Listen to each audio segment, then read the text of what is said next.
I believe the church has spiritualized the word poor. When we deal with Matthew 5:3, blessed are the poor in spirit, I understand biblical preaching. I do know it means spiritual poverty. It means spiritual bankrupt. But Jesus said, I've come to preach the gospel to thee. And if you don't watch it, you so spiritualize the poor that the church misses the poor, and yet the gospel is penetrating the poor. Why is the gospel having greater effect on the poor of Africa than the affluent and materialistic of America? God. We have taken on a Revelations 3:17 mentality. I am rich, increased with goods, and have need of nothing. And Jesus spoke and said, and you do not know that you are poor, wretched, and blind.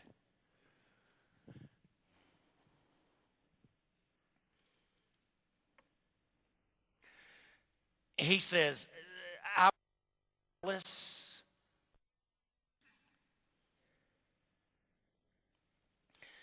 to boast in your high position.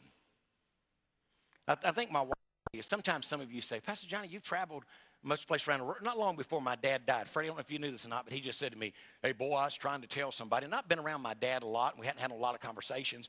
But then as he began to know a little bit more about me in the latter days before he died, he said, boy, I hear you just traveled. How many countries have you been to? And I thought, gosh, Dad, I've never thought about it. And I started naming them, and it was just dozens. I've preached in dozens of countries around the world.